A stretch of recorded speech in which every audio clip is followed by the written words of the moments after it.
Buen día, doctor Córdoba. Preguntarte en primera instancia cómo se siente en general el Consejo, ahora sí, General del INE después de esta elección. Sabemos que fue un éxito, a pesar de lo que mencionabas al último, de estas acoso, de estas limitaciones que trataban de imponer al INE para hacerlo quedar mal, sin embargo salió bien. Y también sobre la consulta popular. Se dice que no hay dinero por parte del INE, sin embargo, que se va a realizar con todas las garantías que requiere esta consulta popular. ¿Y ustedes qué esperarían del gobierno federal? ¿Que se acepten los resultados o que sigan diciendo que ustedes la están obstaculizando al decir que no hay dinero y que no pues que no habría estas garantías de la certeza y la credibilidad? Y también preguntarles si con este triunfo que hubo en la elección del 6 de junio, ustedes ya se sienten a salvo, principalmente tú, que era el que quieren quitar por no convenirle al país. Muchas gracias. Gracias, Margarita. A ver, dos cosas. Primero, ¿cómo está el INE? Pues el INE está muy bien, el INE es una institución sólida. El INE es una institución que el 6 de junio recibió una vez más y refrendó el respaldo de la ciudadanía y la confianza de la ciudadanía en su sistema electoral. No lo digo yo, ahí hay varios ejercicios de opinión pública que demuestran cómo el Instituto Nacional Electoral ya era antes de la elección la institución civil que más credibilidad y más confianza tenía entre la ciudadanía, y después de la elección esto se ha incrementado. Ahí están los ejercicios de opinión pública, véanlos ustedes, pero es muy probable, es más, nunca antes en la historia de la institucionalidad electoral se había tenido un índice de credibilidad como el que hoy tenemos.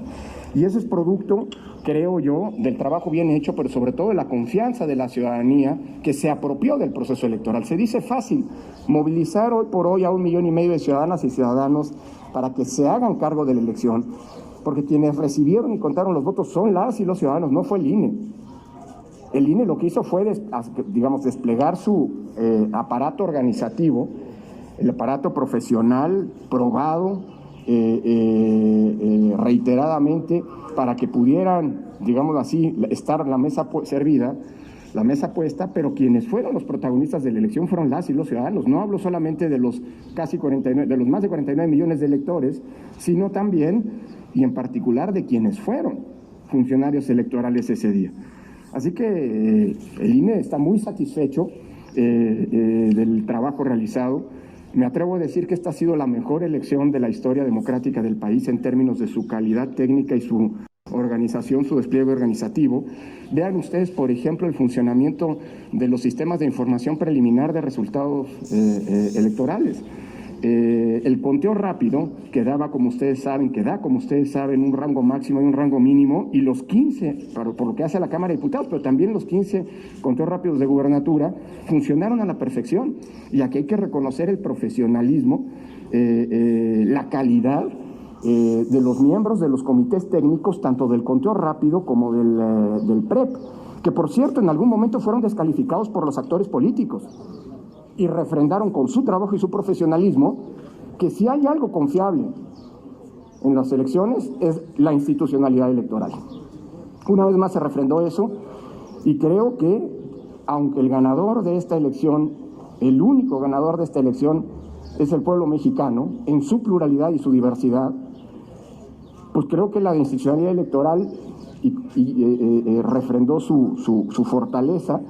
Cosa que, por cierto, ahí están de nueva cuenta los informes preliminares de las misiones de observación electoral internacional, una misión de un altísimo nivel técnico, y todos coinciden en celebrar tres cosas. Uno, la altitud de miras de la sociedad mexicana. Dos, la fortaleza de nuestro sistema electoral. Y tres, la pertinencia de las medidas sanitarias que se tomaron.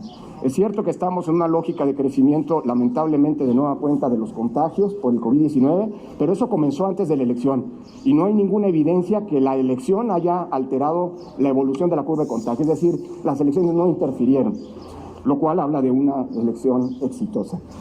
Estamos a salvo mientras la sociedad mexicana crea y confíe en su Instituto Nacional Electoral. El Instituto Nacional Electoral está a salvo. Los demás somos funcionarios que tenemos una responsabilidad pública, todos vamos de paso, y bueno, lo digo con mucha satisfacción. Esta es la tercera vez que presido, digamos, el acto de entrega de las constancias de mayoría. Eso quiere decir que pues estamos con la satisfacción del deber cumplido, aunque todavía la elección no termina, y estamos con ese profesionalismo que ha caracterizado al Instituto Nacional Electoral enfrentando lo que viene. La consulta popular. Miren, la consulta popular se va a llevar a cabo, y se los digo de una vez, va a ser el mejor ejercicio de participación ciudadana que hayamos tenido en nuestra historia, el mejor. ¿Saben por qué? Porque lo está organizando el INE, y lo está organizando con todas las garantías que el mandato constitucional le reserva a esa institución, que es de las y los mexicanos. Lamentablemente, hubiéramos querido hacer un ejercicio con más mesas de votación.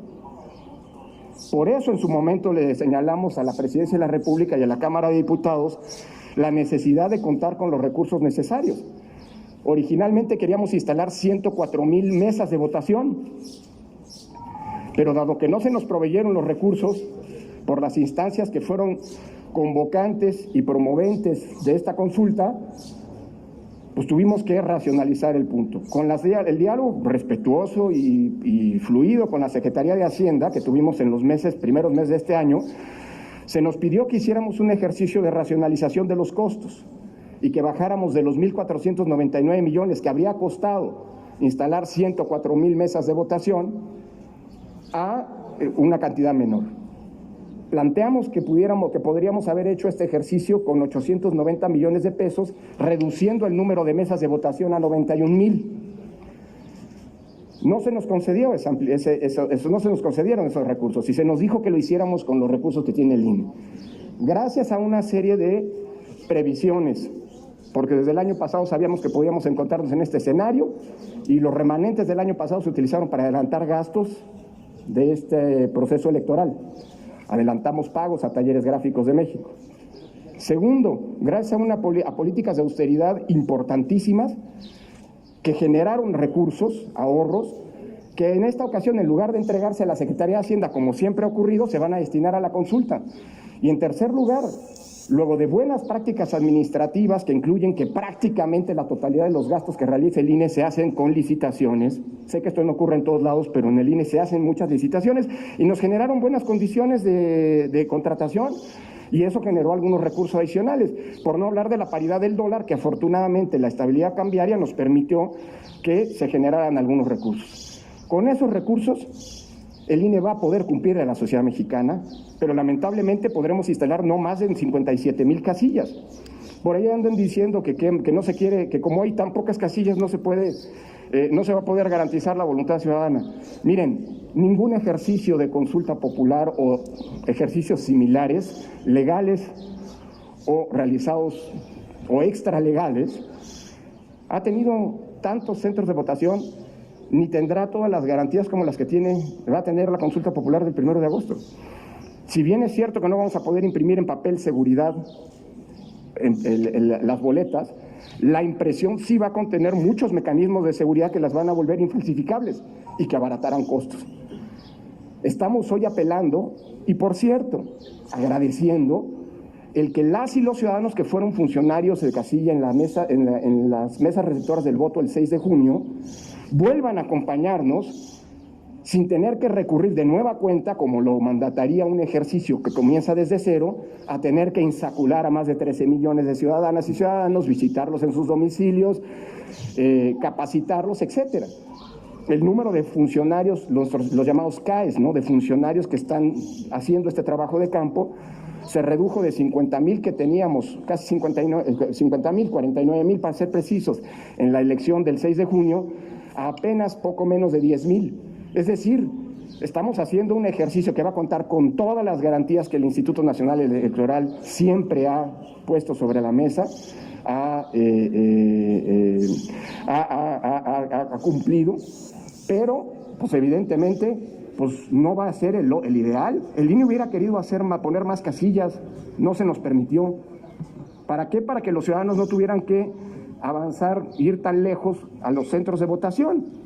Ahora se nos está diciendo, ayer es increíble, un ex miembro de esta Cámara de Diputados que dejó la legislatura diciendo que el INE no quiere promover la consulta. No sé si sepan ustedes, y vale la pena recordarlo, que esta Cámara, junto con el Senado de la República, aprobaron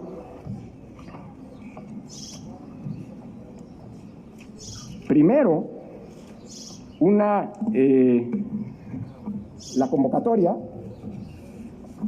publicada en el Diario Oficial el 28 de octubre de 2020, estableciendo que la consulta, que la convocatoria comenzaba a tener efectos el día de su publicación. Nada más que luego se dieron cuenta, y esto no lo digo yo, dijo en tribuna aquí en la Cámara de Diputados, porque creo que no se leyó bien lo que dice la Constitución, que la entrada en vigor de la convocatoria implicaba que se suspendía la propaganda gubernamental a lo largo y ancho del país. Entonces no iba a haber propaganda gubernamental desde el 28 de octubre del año pasado hasta el 1 de agosto, cuando se realizaría el ejercicio. ¿Qué es lo que hizo el Congreso? El día 19 de noviembre de 2020 publicaron, aquí están las copias en el Diario Oficial de la Federación, publicaron un decreto por el que se reforma el artículo 1 transitorio del decreto por el que se expide la convocatoria de consulta popular publicado el 28 de octubre. ¿Y qué es lo que se dice allí? Que el presente decreto y la convocatoria de consulta popular que se expide entrarán en vigor el jueves 15 de julio de 2021. Ayer un exdiputado dijo que había sido el INE que fijó esa fecha. Eso es falso.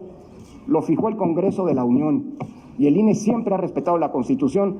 Y hoy estamos impedidos para desplegar los esfuerzos de convocatoria, de difusión de la convocatoria hasta que la misma, de la consulta popular, hasta que la convocatoria no entre en vigor. Y no entra en vigor sino hasta el 15 de julio. Qué bueno que se promueva. Este acto aquí frente a ustedes es un acto de promoción, pero el INE no puede desplegar todo su aparato de difusión. ¿Por qué? Porque la Cámara de Diputados y la Cámara de Senadores son los que fijaron como fecha de entrada en vigor del decreto de la convocatoria el 15 de julio. Así que estamos en un contexto que ojalá y no sea, como se intentó durante el proceso electoral pasado, de descalificación del árbitro. La consulta debe ser una fiesta democrática. Es la primera vez que vamos a tener una consulta en serio en este país. Y ojalá la consulta no sea vista por algunos actores políticos como un pretexto para deslegitimar a la institución que más confianza tiene de parte de la ciudadanía en este país, que es el INE. El INE le va a cumplir a la ciudadanía, a pesar de que haya intentos de descalificación de su trabajo. Así hemos trabajado lamentablemente y probablemente seguiremos trabajando así. Pero es importante que las cosas se sepan, porque hay muchas mentiras en el ambiente. Consulta va a haber y va a ser exitosa. Bien, la siguiente Gracias. pregunta a cargo de Maru Rojas. Por favor, Maru, adelante. Ya dio usted los puntos por los cuales se van a ahorrar recursos, el haber no regresado a Hacienda, sino canalizar a esta consulta los remanentes del proceso electoral, los despidos, el que es menos personal. ¿Habrá un monto total de cuánto va a costar esta consulta y si está ya siendo marcada por los mismos tres desafíos que usted mencionó, fue marcado el proceso electoral? Pues miren, estamos estimando un costo de en torno a 500 millones de pesos de la consulta. Pero insisto, ojalá y hubiéramos podido poner más mesas, aunque por supuesto, esto es un buen dato. Nuestras mesas de votación, las mesas receptoras de la opinión, como las hemos denominado, van a tener hasta 2,000 boletas. Por eso todos los ciudadanos, si hay 93 millones y medio de ciudadanos que quieren participar, todos van a poder votar. Todos van a tener su boleta esperándolos en el centro de votación que les corresponda. Todos, sin excepción.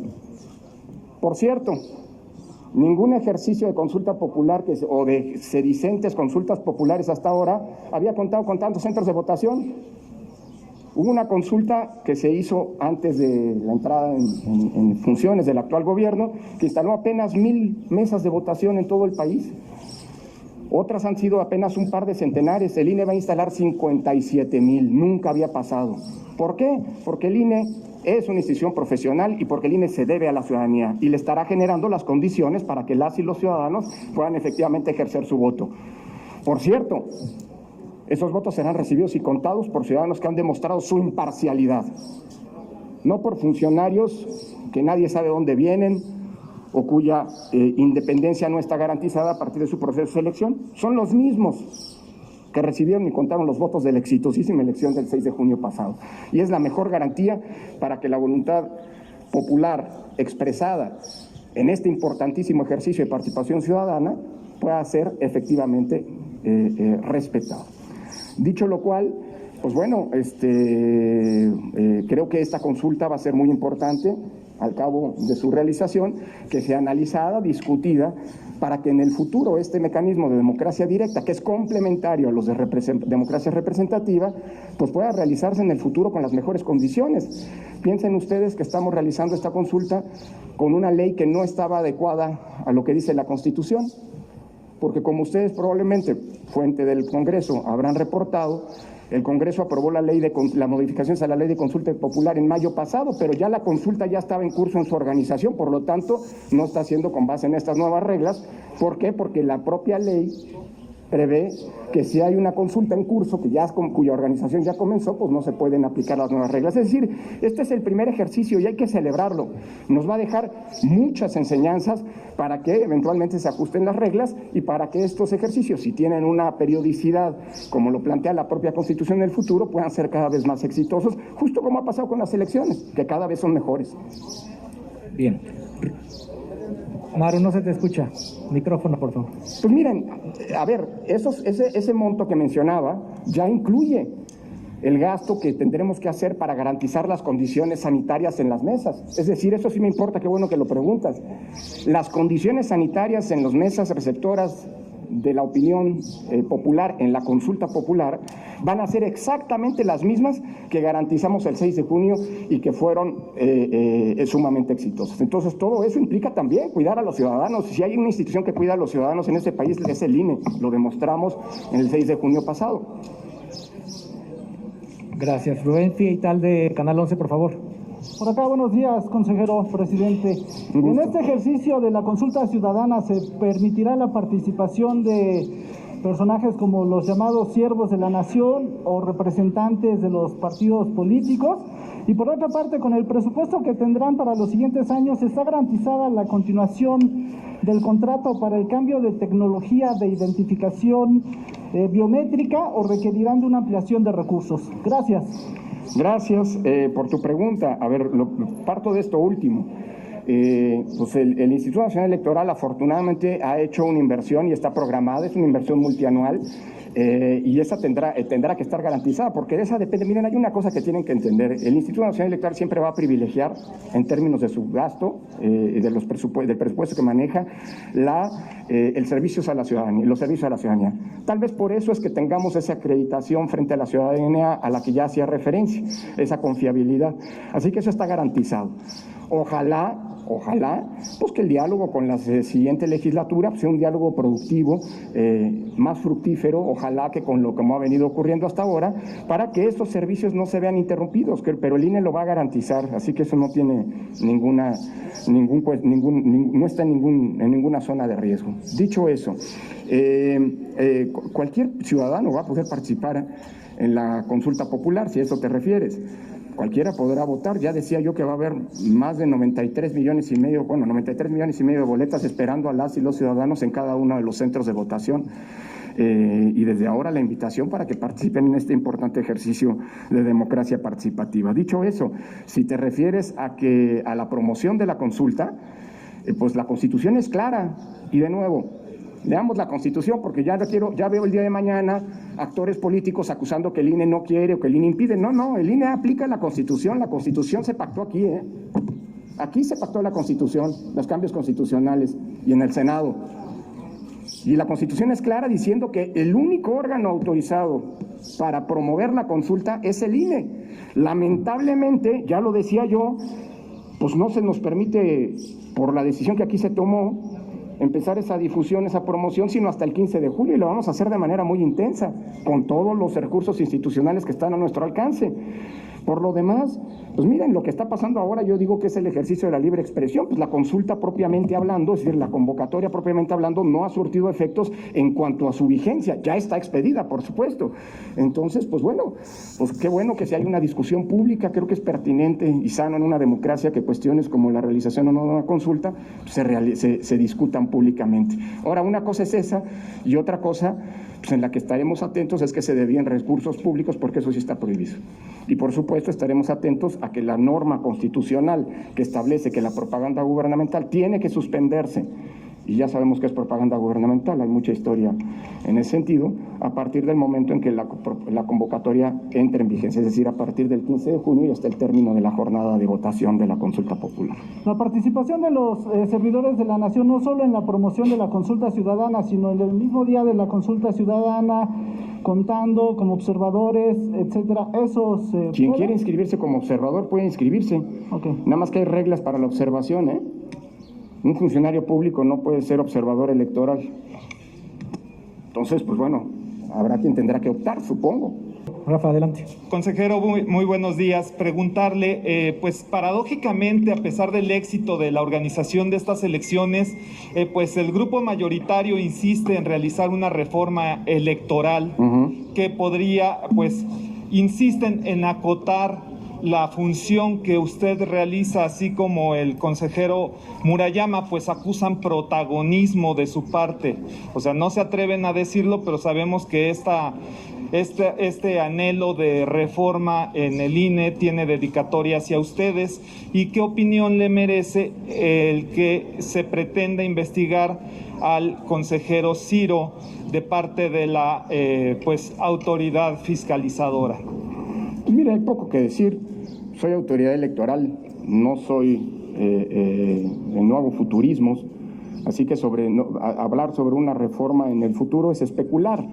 Lo que sí digo es simple y sencillamente, ojalá, y si hay una reforma primero, quiero ser muy claro, no hay necesidad de una reforma electoral hoy, Tuvimos unas elecciones extraordinarias el 6 de junio pasado y esto demuestra la robustez del sistema electoral y si no hay reforma electoral, pues con estas reglas el INE ya no me va a tocar a mí, ¿no? Porque termino mi mandato el 3 de abril del 2023, pero el INE organizará y puede organizar elecciones como las del 2024 sin mayor problema. Dicho eso, siempre es pertinente revisar las reglas y eventualmente pues que haya modificaciones a las mismas para enfrentar los distintos desafíos que se enfrentan elección tras elección. Así que una reforma electoral, quiero ser claro en esto, no es indispensable, pero siempre será pertinente. Ahora, hay 3 condiciones para una reforma electoral desde mi punto de vista que deberían cumplirse. Primera condición, que se sepa para qué se quiere una reforma electoral. Porque nuestro sistema electoral funciona, y ahí están los resultados, que hablan por sí mismos, y el reconocimiento internacional, que evidencian lo que estoy diciendo. Ahora, hay que tener cuidado, no se trata de hacer una reforma electoral por hacer una reforma electoral, porque como dicen los anglosajones, si funciona, no lo arregles, porque a lo mejor lo descompones. Entonces, si vamos a hacer una reforma electoral como sociedad para empeorar la calidad de nuestro sistema electoral, pues no tiene sentido. Y creo que en ese sentido hay que tener un diagnóstico muy claro de qué es lo que se quiere mencionar. Sobre los puntos, a ver, que sería, en fin, las reformas hay que pensarlas en términos de los grandes problemas que se tienen, no de las animadversiones personales. El día en que se haga una reforma electoral con eso, pues no les digo dónde vamos a acabar, pero bueno. Pero yo no voy a especular sobre el punto, eso le tocará discutirlo a las y los legisladores. Segunda gran condición de una reforma electoral, que la reforma electoral sea aprobada por el máximo consenso posible. Aquí no bastan mayoriteos, porque si no vamos a contravenir una de las reglas básicas del funcionamiento de la democracia. Tiene que haber un consenso esencial de todas las fuerzas políticas o de una enorme mayoría de las mismas respecto de las reglas que los van a obligar. Y desde ese punto de vista, pues ojalá y se entienda esto. Ya nos pasó, que en el pasado alguna fuerza política fue excluida de los grandes consensos en torno a materia electoral, sea reformas, sea nombramientos de funcionarios, y ahí están los resultados. Quien eventualmente pierde, pues va a decir que perdió no por culpa no por los resultados electorales, sino por culpa de reglas que no lo favorecían. Por eso ojalá y exista la altitud de miras para que en una reforma electoral prive el máximo consenso. Y tercera condición, pues ojalá y la reforma electoral sea para mejorar lo que tenemos. Si nosotros miramos hacia atrás, porque la democracia no se construyó en un día, ¿no? Pues la democracia ha sido una serie de reformas acumulativas que han ido poco a poco mejorando nuestro sistema electoral, resolviendo los problemas que nos fuimos encontrando en el camino. Condiciones para el voto libre, condiciones para que el voto fuera respetado, equidad en la contienda electoral, una mejor fiscalización, etcétera. Es decir, son reformas que han ido poco a poco mejorando el sistema electoral. Ojalá y si hay una reforma electoral se siga en esa lógica, porque reforma electoral no significa en automático mejorar las condiciones, puede haber reformas regresivas. Bueno, hay quien anda diciendo que hay que regresar las elecciones, la organización de las elecciones a la Secretaría de Gobernación. Pues de ahí venimos. O sea, tiramos 30 años a la basura. Yo lo que digo es, cumplamos que una reforma electoral, si se hace, que sea responsable. Y ojalá, y por cierto, aquí pongo la mía, ojalá y la reforma electoral sirva para fortalecer una de las piezas fundamentales de este órgano, que es la representación proporcional. Ojalá y una reforma traiga consigo que esta Cámara, que refleja la nación, que en donde está representada la nación, tenga una mejor representatividad de la misma, porque la nación es plural y diversa. Lo reflejaron las elecciones del 6 de junio pasado. Si hay una reforma, pues qué bueno. El INE desde ahora pone a disposición de los órganos legislativos toda su capacidad técnica, nada más que como eso, no como protagonista, porque luego no anden diciendo que no sé qué cosas, ¿no? Toda su disposición, todo el aparato técnico para que se puedan generar insumos para que si hay una reforma electoral, pues sea una reforma que mejore nuestro sistema.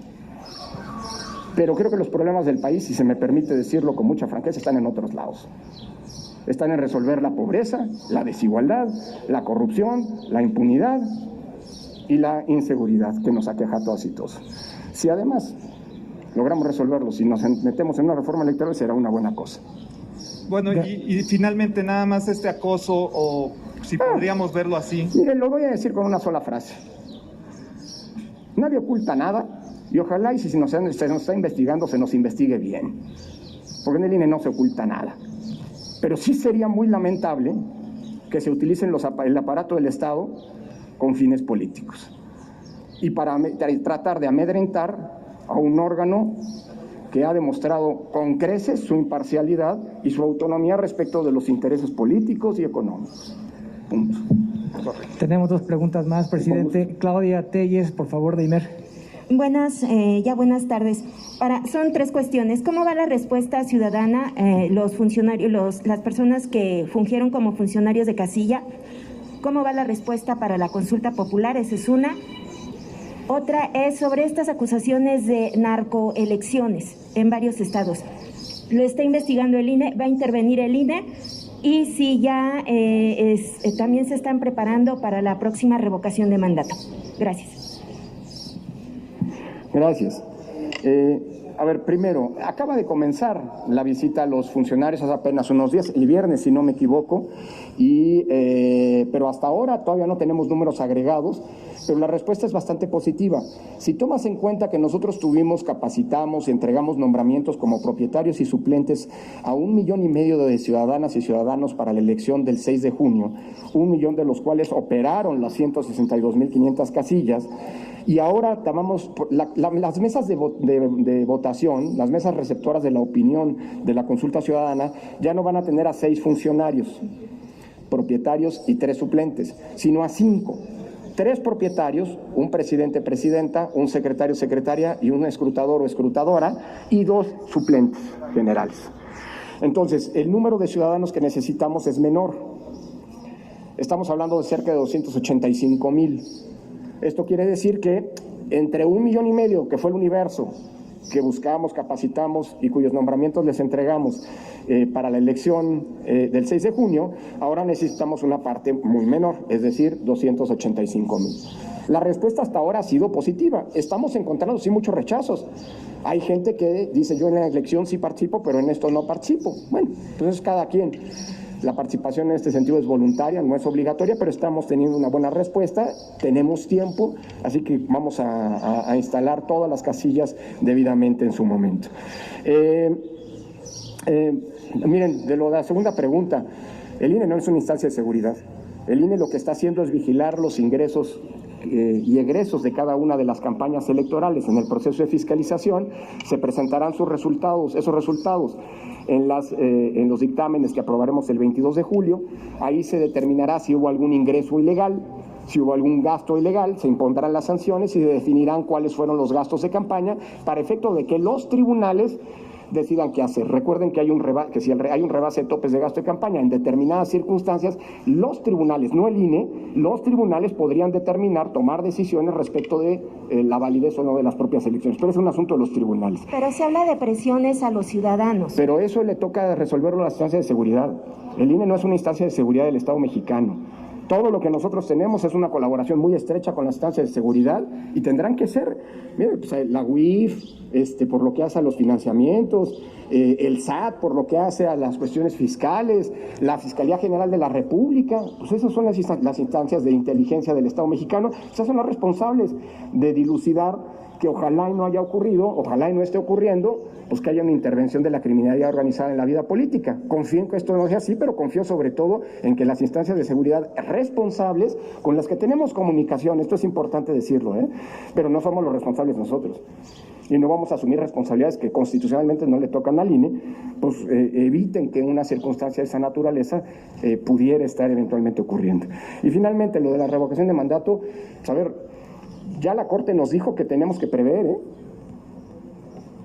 y aunque no hay ley, por cierto, tal vez sería bueno que hubiera ley, porque era una revocación de mandato sin una ley sería gravísimo, solo con la base constitucional sería gravísimo. Y yo supongo que una revocación de mandato tiene que tener exactamente las mismas condiciones que tiene una elección constitucional. Ahí sí no se trata de poner menos casillas, no, hombre. Si para elegir a alguien a un cargo se necesitan determinadas condiciones establecidas en la ley, pues para someter su continuidad o no en el cargo se tienen que tener exactamente las mismas condiciones. Pero eso va a ser una responsabilidad de este órgano cuando se tomen las decisiones presupuestarias y, por cierto, ojalá haya una ley para que avancemos en ese sentido. Por lo demás, no digo más porque pues es especular en estos momentos. El INE hará siempre, como lo ha venido haciendo, lo que le toca hacer constitucionalmente. Gracias. Por último, Adriana del canal del Congreso, por favor. Hola, ¿qué tal, consejero? Adrián, un gusto. Un par de preguntas muy sencillas. En cuanto al acto que hoy se realizó, ¿cómo tienen planeado que vengan los funcionarios por parte del INE? ¿Cómo se van a repartir a lo largo de la semana? Y si estos expedientes que van a entregar van a ser digitales o van a ser de manera física, puesto que también tendría que viajar de diferentes lados de la República, no obstante las condiciones de pandemia. Y finalmente,